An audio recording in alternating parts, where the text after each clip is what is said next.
क्या हुआ? तुम्हारी आंखों में आंसू? बोलते क्यों नहीं? रो रो क्यों रहे हो तुम? रे रत्ना, मैं अपनी किस्मत पर रो रहा हूँ। मैंने अपने लिए क्या जिंदगी सोची थी और मुझे क्या मिली। किस्मत पे रोने के लिए आज का दिन क्यों चुना तुमने? क्योंकि आज मुझे पता चल गया कि जिंदगी में उठाया गया एक गलत कदम कभी कभी पूरी जिंदगी को बर्बाद करके रख देता है। आज मैं किसी को मुंह दिखाने के लायक नहीं रह गया रत्ना, किसी को मुंह दिखाने के लायक नहीं रह गया। ऐसा क्या कर दिया तुमने? तुम्हारे और डॉक्टर गजेंद्र के चक्कर में आकर मैं क्यों चोरी करने के लिए तैयार हुआ? अच्छा, तो तुम्हें इस बात का दुख हो रहा है? आज चड्ढा साहब ने मुझे चोरी करते हुए रंगे हाथों पकड़ लिया। क्या?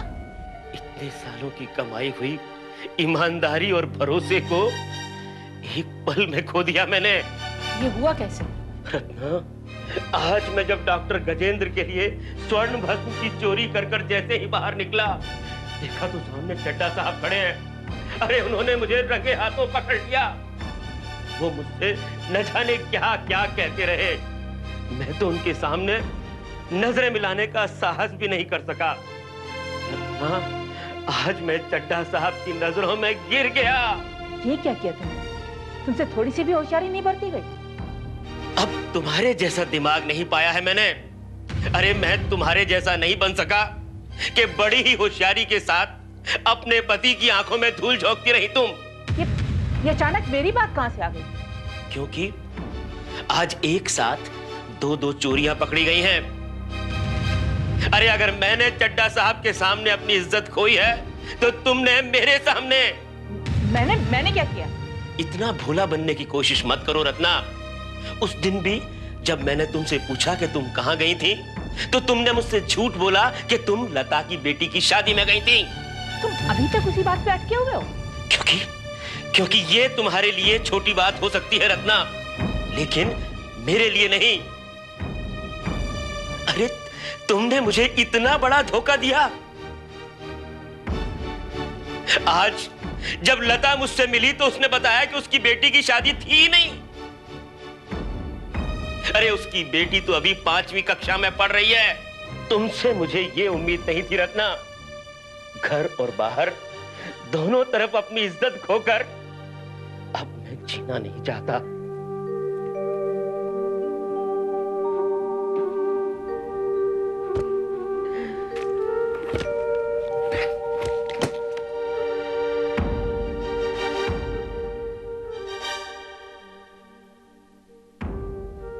ये क्या लिख रहे हो तुम? मैं जीना नहीं चाहता रत्ना।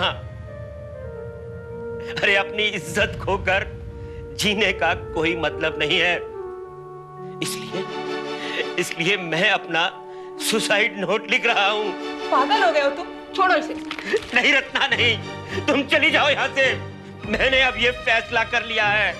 देखो, तुम इस तरह से अपनी जिंदगी खत्म नहीं कर सकते। अरे अब क्या बाकी रह गया है मेरी जिंदगी में रत्ना? क्या बाकी रह गया है? मैं इस बदनामी को लेकर जी नहीं सकता। इसलिए मैंने आत्महत्या करने का फैसला किया है और यही बात मैं इस सुसाइड नोट में लिख रहा हूं ताकि तुम लोगों को किसी किस्म की कोई परेशानी न उठानी पड़े। कमला कब? अगर हमारी परेशानी की इतनी ही चिंता है तो फिर मरने की बात ही क्यों करते हो? मैं तुम्हें ऐसा हरगिज नहीं करने दूंगी। मुझे तो क्या लिखा है? मैं चड्ढा साहब के ऑफिस में चोरी करते रंगे हाथों पकड़ा गया। मैं अब किसी को अपना मुंह दिखाने लायक भी नहीं हूं। मैं ये बदनामी सह नहीं सकता, इसलिए अपनी मर्जी से आत्महत्या कर रहा हूं। कमलाकांत, देखो, जिंदगी में इससे भी बड़ी मुश्किलें आती हैं, लेकिन लोग हार मान के तुम्हारी तरह आत्महत्या की तैयारी नहीं करते। तो मैं क्या करूं रत्ना, मैं क्या करूं? अरे चड्ढा साहब ने मुझे सिर्फ 1 दिन की मोहलत दी है। उन्होंने कहा है कि या तो मैं उस आदमी का नाम बताऊं जिसके लिए मैंने ये चोरी की थी, या फिर अपनी गिरफ्तारी के लिए तैयार हो जाऊं। अगर उन्होंने ऐसा कहा है तो तुम्हें डॉक्टर गजेंद्र के पास जाना चाहिए। वो जरूर कोई ना कोई रास्ता निकालेंगे। जल्दबाजी में कोई फैसला मत लो। तुम डॉक्टर गजेंद्र के पास जाओ। डॉक्टर गजेंद्र के पास जाओ तुम।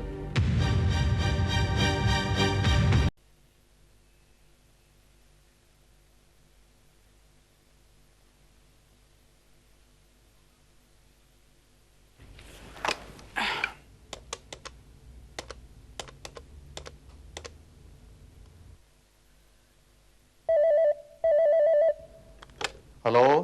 क्या चड्ढा साहब, आपने तो हमें धोखा दे दिया। कौन बोल रहे हैं आप? अरे चड्ढा साहब, मैं गजेंद्र बोल रहा हूँ। आप तो यहाँ हमारे पास आने वाले थे, क्या हुआ? अरे डॉक्टर साहब, आई एम सॉरी, निकल नहीं पाया मैं। क्यों?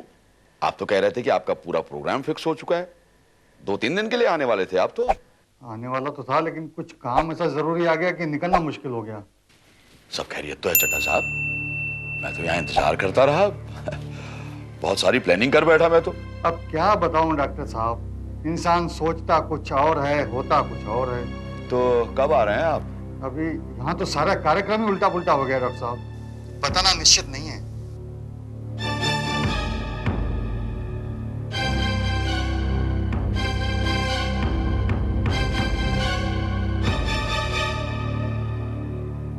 ठीक है, मैं बाद में आपको फोन करता हूँ। नमस्कार। नमस्कार। हाँ कमलाकांत जी, आप यहाँ? क्या मेरा काम हो गया? जी नहीं डॉक्टर साहब, लेकिन आपके काम ने मेरी इज्जत को मिट्टी में मिलाकर रख दिया है। क्या मतलब? अंदर आइए और बताइए क्या हुआ है। डॉक्टर साहब, मैं आपसे हमेशा कहता रहा कि मुझे मेरे ईमान के रास्ते से मत हटाइए। अगर मैं अपना ईमान खो दूंगा तो अपनी जिंदगी खो दूंगा। मगर आपने मेरी एक ना सुनी। आखिरकार वही हुआ जिस बात का मुझे डर था। ये ईमान और आदर्शवाद का लेक्चर आपके मुंह से अच्छा नहीं लगता कमलाकांत जी। हाँ? आदमी को वही बातें करनी चाहिए जो उसके मुंह को शोभा देती। ये आप किन चक्करों में फंसे हैं? क्योंकि इस चक्कर में मुझे आपने फंसाया है डॉक्टर गजेंद्र। आपने मुझे बर्बाद कर दिया, मुझे कहीं का नहीं रखा। मैं पूछता हूं आपकी आखिर मुझसे क्या दुश्मनी थी? ये क्या बके जा रहे हैं आप? हाँ? मैंने आज तक तो आपकी सिर्फ भलाई की है। ये आपकी इसी भलाई ने मुझे चोर बना दिया, चोर। और चड्ढा साहब ने मुझे रंगे हाथों पकड़ लिया। हाँ डॉक्टर गजेंद्र, हाँ।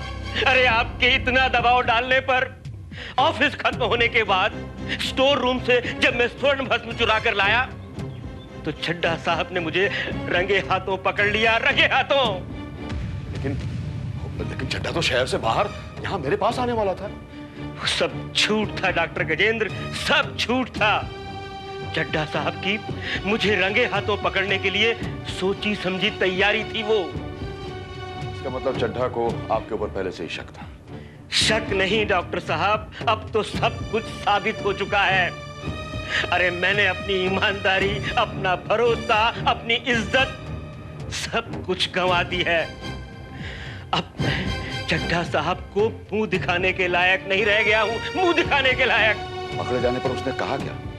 यही कि एक दिन के भीतर मैं उन्हें उस आदमी का नाम बता दूं जिसके लिए मैंने ये चोरी की है, वरना मैं गिरफ्तारी के लिए तैयार हो जाऊं। अब आप क्या करने वाले हैं? मेरे पास सिर्फ एक ही रास्ता बचा है कि मैं चड्ढा साहब को जाकर आपका नाम बता दूं। मुझे ऐसा करना पड़ेगा डॉक्टर गजेंद्र। जो पाप मैंने आपके कहने पर किया है उसकी सारी जिम्मेदारी मेरे कांधों पर नहीं है डॉक्टर गजेंद्र। मैं अकेले सजा भुगतने के लिए तैयार नहीं हूं। रंगे हाथों तुम पकड़ गए हो, अपने गुनाह में तुम मुझे क्यों घसीटना चाहते हो? क्योंकि इन सब की जड़ तुम हो डॉक्टर गजेंद्र, तुम। अरे तुमने रुपयों का लालच देकर मुझे और मेरी पत्नी को उकसाकर मुझे चोर बना दिया, चोर। ये सब मैंने तुम्हारे कहने पर किया है डॉक्टर गजेंद्र। मत बनो कमलाकांत, तुमको दूध पीते बच्चे नहीं हो। मैं कहूंगा कुएं में कूद जाओ तो तुम कुएं में कूद जाओगे। तुम्हारी इस बात पर कोई भरोसा नहीं करेगा। तुम्हारे इतना कह देने भर से मैं चड्ढा साहब की नजरों में अकेले गुनहगार नहीं बनना चाहता हूं। मैं उन्हें जाकर सारी बात बता दूंगा। तो कमलाकांत, मेरी अपनी इज्जत है, चड्ढा मेरा पुराना दोस्त है, तुम मेरे बारे में जाकर उससे कुछ भी कहोगे तो अच्छा नहीं होगा। वाह डॉक्टर साहब वाह, अरे आपकी इज्जत इज्जत है और हमारी इज्जत कुछ नहीं। एक बात कान खोलकर सुन लो डॉक्टर गजेंद्र, अगर एक चोर पकड़ा जाता है ना तो उसके साथ उसका पूरा गिरोह पकड़ा जाता है और सबसे पहले पकड़ा जाता है उसका सरदार, उसका सरगना, और वो आप हैं। बकवास बंद कर। तुम्हारी की जिम्मेदारी मैं अपने ऊपर कैसे ले सकता हूँ? आप क्या चाहते हैं मैं अकेला हथकड़ी पहनकर जेल चला जाऊं? अरे ऐसा नहीं होगा डॉक्टर गजेंद्र, ऐसा नहीं होगा। अब अगर मैं डूबूंगा ना तो तुम्हें भी साथ में लेकर डूबूंगा। चुप! अब आगे एक शब्द भी नहीं बोलना। तू मुझे डुबाएगा है? तेरी इतनी औकात नहीं है। तूने अभी मुझे पहचाना नहीं है। आंख खोल के देख मुझे। मैं जैसे तुझे चोर बना सकता हूँ वैसे तुझे मिटा भी सकता हूँ, समझा तू? अब मैं तुम्हारी धमकियों में आने वाला नहीं हूं। अरे मेरे पाप ने अब मुझ में इतनी ताकत पैदा कर दी है कि मैं चड्ढा साहब को जाकर सब कुछ सच सच बता दूंगा। जा जा, निकल यहाँ से। कर, जो कुछ करना है तुझे कर, और जो मुझे करना है वो मैं करूंगा। ठीक है।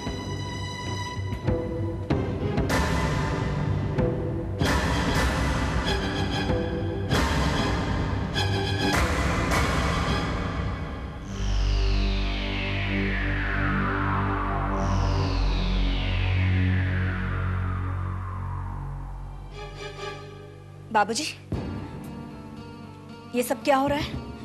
मैं कब से वहां पर खड़ी हुई आप लोगों की बातें सुन रही हूँ। तूने सुन लिया तो क्या करूं मैं? डरूं तुझसे? एक वो डराने आया था, अब एक तू। लेकिन बाबूजी, आप जो कुछ भी कर रहे हैं वो गलत कर रहे हैं। अगर उस आदमी ने जाकर आपका नाम बता दिया तो क्यों आप इस तरह के गुनाह में शामिल होना चाहते हैं? जो तेरे मतलब की बात नहीं है उसे मत कर। तू जाकर अपना काम देख। लेकिन बाबूजी, आपके ऊपर कोई मुसीबत आ गई तो? तू अपनी चिंता कर। वो बेवकूफ, उस बेवकूफ की ये मजाल कि मेरे लिए कोई मुसीबत पैदा कर सके वो। लेकिन बाबूजी, आप जो कुछ कर रहे हैं गलत कर रहे हैं। आप ऐसा क्यों कर रहे हैं? तू अब चुप भी रहेगी नहीं। तू मुझे सिखाएगी सही क्या है गलत क्या है। चल जा अंदर, चल चल।